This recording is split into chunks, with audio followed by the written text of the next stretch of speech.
Hello, everyone, and welcome back to another episode of Flawless Fatherhood. Thank you for checking out the video. And as promised in my YouTube short today, that was going to give you guys a personal, in-depth look at what I went through as a fatherless son, as a child that didn't have my father for a great deal of my childhood. I just want to share some experiences with you. With that YouTube short today, I think I had my most views ever since starting this channel a couple weeks ago. So I thank all you guys that watched it and pressed like, who actually saw substance into it. And also, I want to just give you a special thanks for being a part of this community moving forward. If this is your first time watching the video, you get any type of substance and you're willing to be a part of this community that's trying to change the fatherless culture of this nation, please feel free to subscribe, be a part of the community. Again, early next month, we're going to start live streaming. We're going to start doing some special things with the channel. Can't wait to share with you guys. But enough of that. I had a couple, I think it's 2 or 3 subscribers that came on because of the YouTube short. So thank you. I appreciate that. And welcome to the new subscribers. All right, with all that out of the way, I want to first say, guys, that I want to make a declaration, really. I want to be transparent. That's the only way I know how to be. I'm a very transparent person, and I feel that works for me in life. And I want to let you know that, give you a little disclaimer, that I'm probably going to be one of the most transparent persons that you ever dealt with or actually heard. Okay, so understand that whenever I speak in this community, may it be about my parents, my brothers, families, any other type of relatives, friends, people that are no longer in my life anymore, I want you to understand that I'm not talking in a disparaging type of way to them. I'm simply telling my story, okay? Now, this story will, encompass my father, my mother, and my stepdad for a period of time. So, but this is not a knock against my mother or my daddy or anything else. I'm just simply telling my story, okay? I'm on very good terms with my parents. We've made amends. We've got past certain things decades ago. But it's important for me to be able to express what I want to express to y'all with laying that groundwork for you can understand. This isn't about trying to knock anyone. And if, it's the truth is the truth. This is my truth. And if anybody wants to tell their truth, they can get their own YouTube channel and they can tell their truth. But if they're telling the truth, it would be just like mine. So thank you for letting me get all that out of the way. But here's the deal, guys. I'm not alone, obviously. But it seems this epidemic is getting worse and worse and worse by the second, by the week, by the month, by the year, by the decade. I hate to see it by the time I'm 60-some years old and being able to see what the climate's like. But I hope with this platform and whatever platforms try to piggyback off of it, that it change the direction of this fatherless society, and more fathers start getting rights, and more fathers start getting informed before mistakes happen, before the racial relationships breaks, and they can have themselves positioned in their children's lives. All right. So I want to tell you something. I'm currently 46 years old, right? I'm the oldest of 5 children. At the time, my mother had 4 children during this time span in which I'm speaking of. My mother and my father were together somewhere around the age of 7, possibly 8. My mother and my dad split. Mind you, I'm the oldest. I have a brother that's 2.5 years younger than me, and I have a sister that's a couple years younger than him, and I have a younger brother. So there's 4 of us at the time. So, and I'm the oldest. My mother and daddy broke up. Eventually, my mom got with someone else. She developed a relationship. Ended up getting married to this gentleman for a certain, I don't know why I called him a gentleman. She got married to him, to this man, which became my stepdad, me and my sibling's stepfather, at a certain point in time after them getting together. Well, I'm just going to tell you a little bit something about this man. This man was not a good man. I am 46 years old. I have nothing to gain by knocking him or whatsoever. You know, this man he made it understood that he didn't like me. He didn't care for me and my brother below me. You know, as maybe we couldn't be manipulated and we knew who our father was. So he treated us as such. That doesn't mean we didn't have some fun times. Don't get me wrong. But all depends what you consider fun based on the other things that was going on. To get into the thick of it, this guy was very manipulative, okay? Very manipulative. And he manipulated my mom.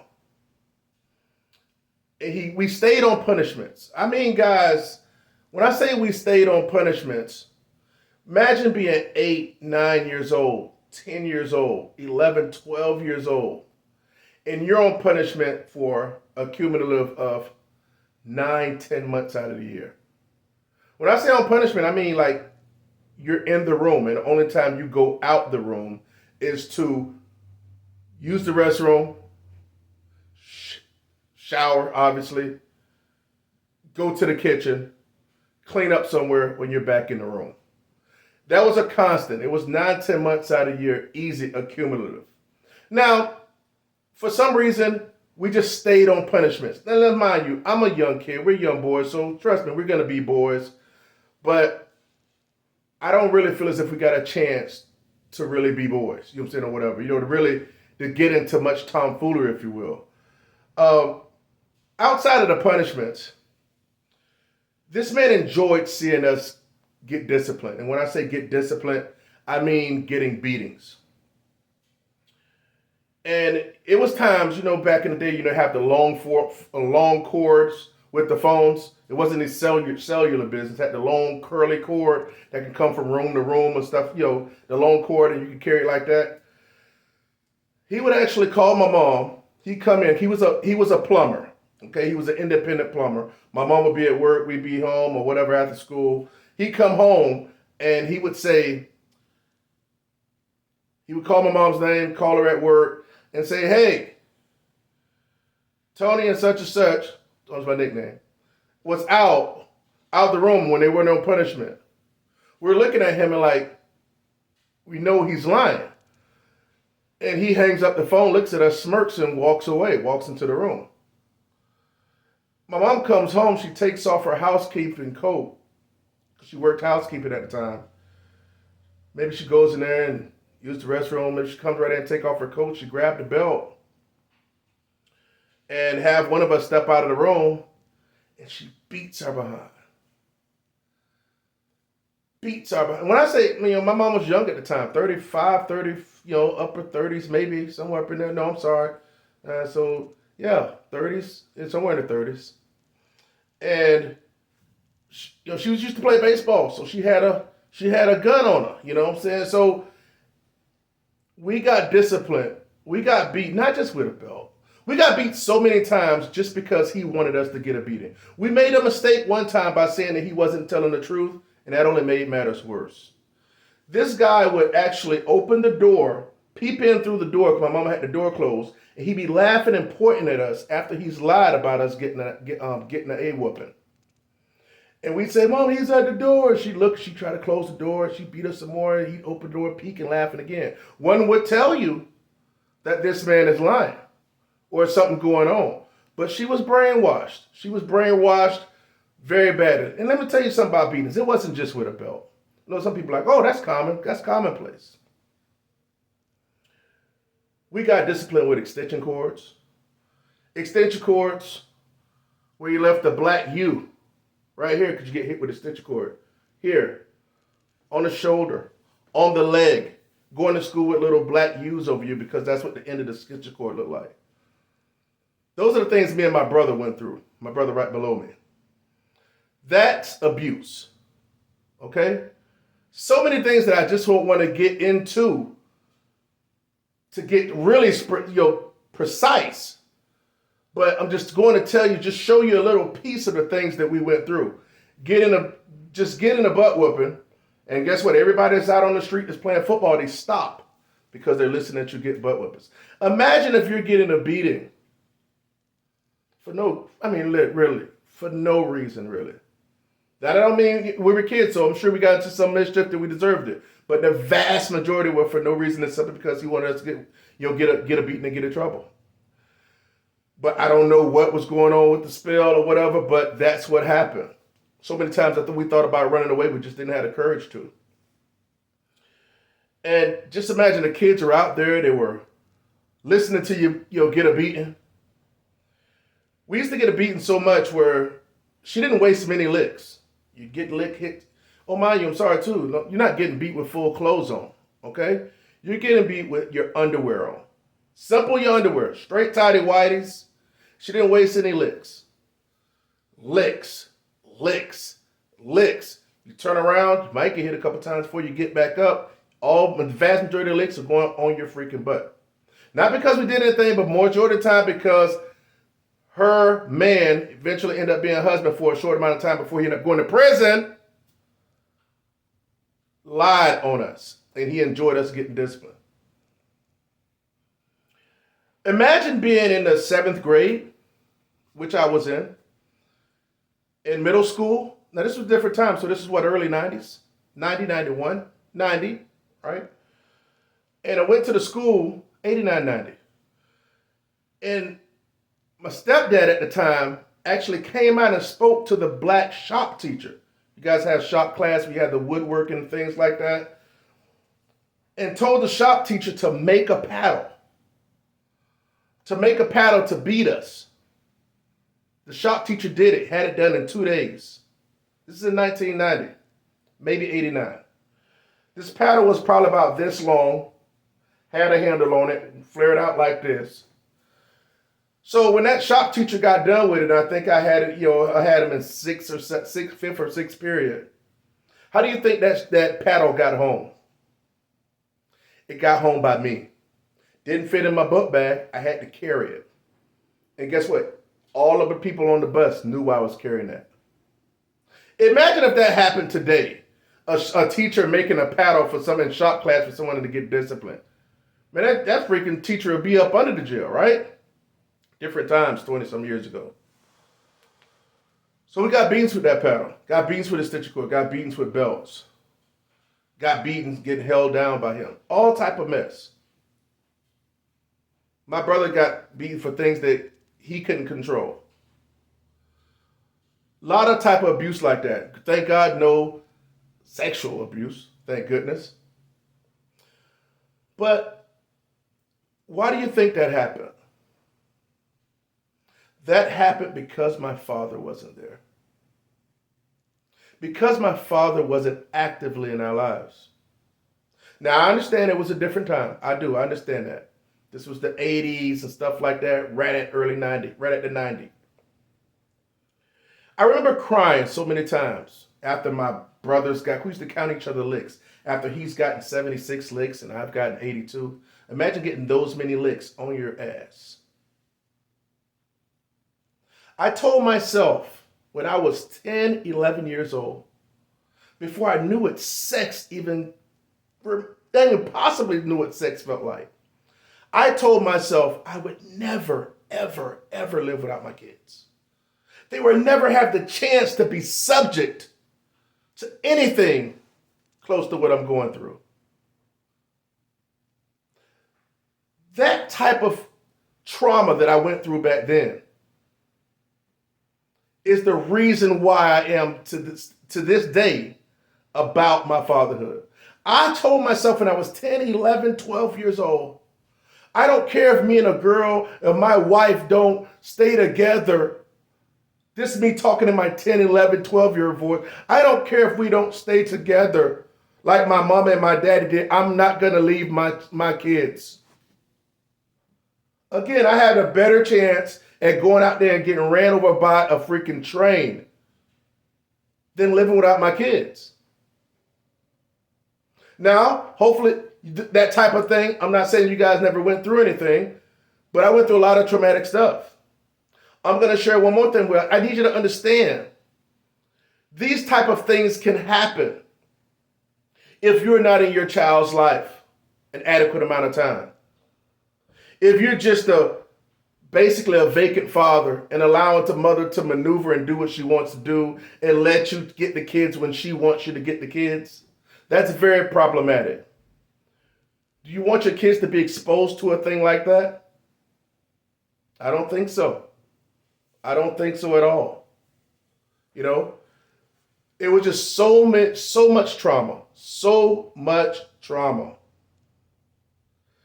Imagine being in the 9th grade in high school, me, and getting beat so bad that my whole rear of my butt was swollen, like most times they were. But this time it was just so overboard that I couldn't even sit down in the chair, in the school chair. I had to get in there and sit on my right hip because I couldn't sit down on my butt. I called my dad, called my dad, and it took 4 HRS. I forgot what HRS stands for. They've changed the name nowadays. Now it's like DCF and stuff nowadays, Department of Children and Families. But back then it was called HRS for here in Florida. It took 4 HRS cases before me and my brother finally got released from my mom and we was able to go and live with our dad. By that time, guys, I was 13, 14. I was in the 9th grade. I was in the 9th grade of high school. Imagine calling your dad. He coming out to the school. HRS coming out to the school. So it's my dad, HRS, the vice principal, the assistant principal, and the guidance counselor. 5, at least 5. It was 5 adults in the vice principal's office. And they told me to stand over by the wall. And I had to turn around and pull my pants down for them to see what it looked like, what my butt actually looked like. Now, that's traumatic for a kid. I have to pull my butt down in front of these people, my pants down in front of these people. I remember, imagine doing that. And I remember just doing this and pulling them down. I'm kind of slow because, you're reluctant to do that. You can't see everybody, but I saw the guidance counselor. And I saw the look on her face. She was just like, oh. I'll never forget that. I'm 46 now. I was probably 13 when that happened. I will never forget that look. And they took a picture, by the way, too. I guess it's evidence or something. Guys, some of you are not in a good place to where maybe to not much fault of your own, maybe just a little bit of ignorance, maybe to a lack of preparation, that you're in a situation where you don't have your kids. And God forbid some of you with daughters. The way these women choose these men nowadays, and you got a daughter out there around a man that may manipulate the mom and may do things to the daughter, and the daughter might say something. Well, for one, she might be scared and may never say anything. And if she does say something, the mom might not agree with it. I've heard so many stories like that on social media when people tell their stories. Does that have to happen for you to be like, damn, I wish I'd have threw all my resources to protect my child or my children? That shouldn't have to happen. Because I vowed that I would never, ever, ever be without my kids. I had a marriage from age 19 to 29. She didn't have a damn chance to get our kids away from me. That was the primary residential, not because I knew the law, because I was smart. I was savvy enough. I did a little bit of research, the tiniest little bit of research. And I understood that she could not take the kids out of the house because we were married. That's why I tell married guys that they should not they shouldn't leave the house because that could be seen as abandonment, and they will press the abandonment issue. So don't think it's, I'm gonna be this nice, be the bigger person and leave because my kids don't see conflict. The court system is gonna slash your freaking throat. They don't care about us. And I know a lot of people are like, they're changing laws. If they open one door, they're closing two, but they just don't see it yet. Just don't see it. Never give the hell up. We got to stop prioritizing chasing the bag and putting our freedom before fighting for our kids. Okay? These entitled mothers think that they can take our seed that came from us and they can hold it for 9 months and they can hold it ransom. They cannot. And the only way they can do it is if a father allows them. Let me tell you something. As I was growing up, when I cried for my dad, and a lot of times we cry for dad, we get beat some more, get some more licks. So really we had to do it in silence. Okay? Now, imagine, this is what I felt. I didn't care why my dad wasn't there. I just knew he needed to be there. Or he needed to be there more. He needed to be in our lives more, but he wasn't. He chose, now granted, I understand it was a different time, but he chose a different lifestyle. He chose a different lifestyle. And I vowed to never choose a lifestyle over my children. Never choose money over my children. A lifestyle. I've been in relationships. Hell, I'm in one now. But I know how to balance it. And for you fathers that have left the home or didn't handle your business and let the mom, they can sign in a birth certificate and you have rights when you don't, and then she bounced with the kid. And you're thinking, I could just pay a little bit of money, or I could just see him whenever she gives them to me and do my, whatever. That's not enough. It's not enough. If you don't fight for your kid, you don't never want to be in a situation and be like, the courts told me this. Like I used the analogy a few videos back. I said, prisoners go to prison. They just don't serve their 20, 25-year bid, do they? No, they try to improve their situation, build themselves up a profile, and then as soon as they're eligible for parole, they're trying to get out early. My comp for that is we don't have to take it as a freaking death sentence and just ride it out till the child's 18. Improve your situation. A lot of you guys, you don't have your own place. You don't have transportation. You're in the mix a little bit. But get to where you need to be. Get yourself some room for the kids. Get yourself and activate yourself in their life more than anybody can freaking even imagine. And take the steps. Get yourself, also, you need to get your paperwork. We'll talk about that shortly. You need to get your paperwork in line. I don't want to hear about no freaking agreement that you got with his mama. That's not suffice. You need a court order. You need to freaking establish a paternity. That's paperwork, simple stuff. And you need a custody order to establish timeshare and everything else. Those two things need to be done. So you can have your time, even if it's every other weekend starting off or whatever, you need to have that time on documented, on white and black. So if she ever violates that, you can hold her in contempt. But I'm gonna be honest with you, this society is so messed up, women can straight up contempt and the system doesn't do anything. But you still have to fight back. You still gotta hold her into contempt and file her contempt if she messes up. Hopefully you don't have a woman that does that, an ex that does that, but that's the type of things you're going to have to go through. You got to build yourself up a case. And guess what? If she screw herself up over enough, you can get the kids more than you ever dreamed about you having the kids. But you got to put in the work.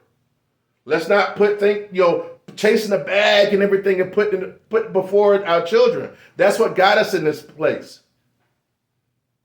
As a single father, when I had my 8 and 3-year-old sons that are now 25 and 20, when I was a single father to them and having to cook every day, take them to school, don't you think that was normal, natural for me? No, it was tough. I had to get used to it. It was plenty of nights I was frustrated. I was hitting the table. I didn't sign up for this. But guess what, guys? I'm hella accountable. And I counsel myself and say, you know what? Yes, the hell you did.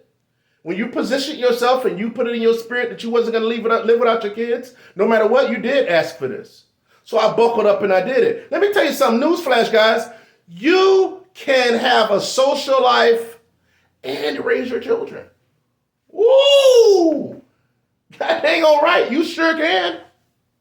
You think I just waited till every other weekend before I had my little fun? Vast majority of the time I did. But hey, if I wanted a little extracurricular around by 11:30 and somebody wanted to slide through and my kid's been asleep for 2.5 hours already, guess what? I entertained that. Okay? You can be an adult. You can take care too. You can juggle. It's not about juggling. We're adults. You can be an adult. But too many people too many fathers walk away to have freedom or to have lack of responsibilities and just default let the mom have them. I'm going to tell you something. You don't want to be in a situation to where your kid asks you at 16, 17, 26, 27, how come you didn't fight for me? My kids will never be able to say that. I felt that way about my dad. How come you didn't fight for me? I know I didn't fight for you because he chose to run the streets and do that type of stuff and live that fast life, vice handle the responsibilities. Y'all, we in here painting up walls. When I say painting up the walls, I don't mean freaking a brush to paint the walls. I mean painting the walls. We're in there painting the walls, but we don't want to do what's necessary when the result comes out.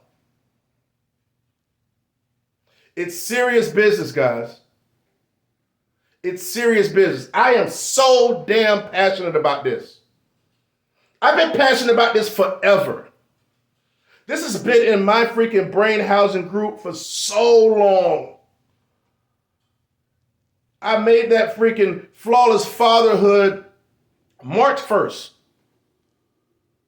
And on April 1st, I put my first video out.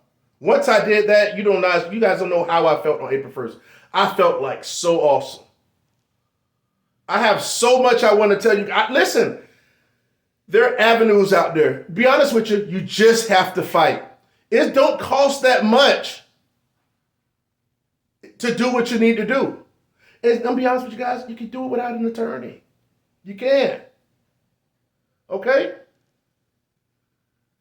So I just wanted to give you a little bit of insight. That probably was too much for some of you guys, but I wanted to let you know what things have happened to me.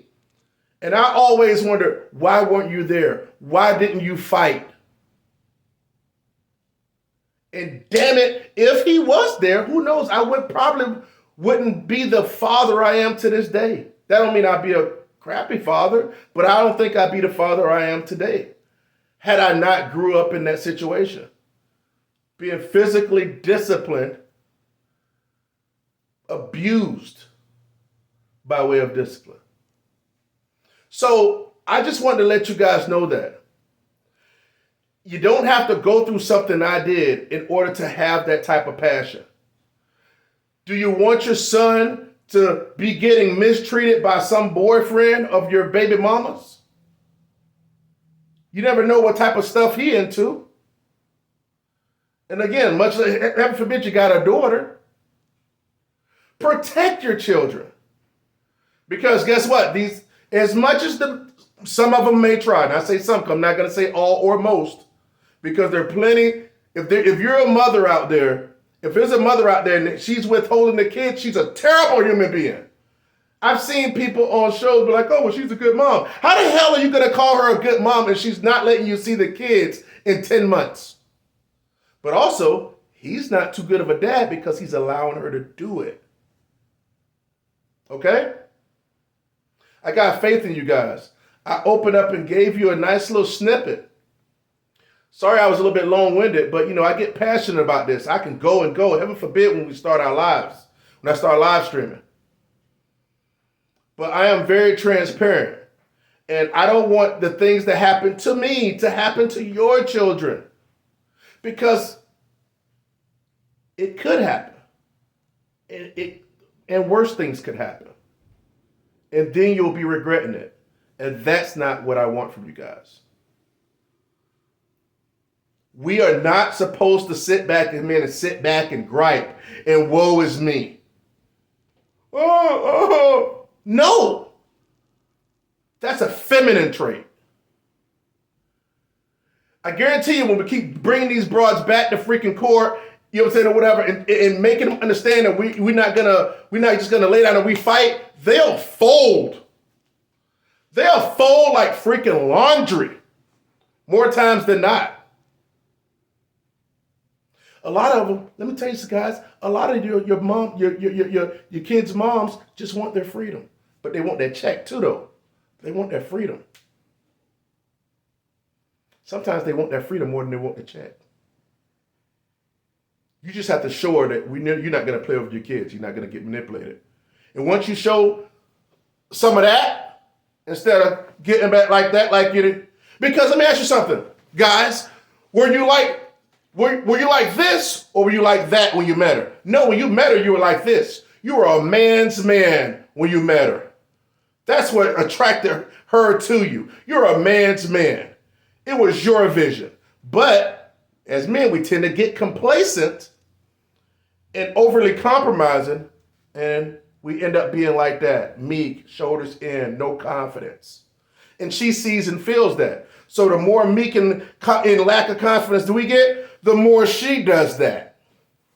And that's an imbalance that this culture doesn't need. I don't give a damn what anybody say about what I said in this video. This is all facts. This is all facts. This is my freaking truth. I love my mom and I love my dad to death. We went long past all that type of stuff. And I'll be honest with you, I'm thankful for the things I went through if I could provide my 3 sons, my 25-year-old, my 20-year-old, and my 9-year-old, so I can show them the way in this wicked world and how to navigate. But you guys need to do the same thing. And through this channel and doing the things in which I can't wait till we start lives and doing the things that we can talk about and discuss and formulate, we can make this happen together. I can't change the society by myself.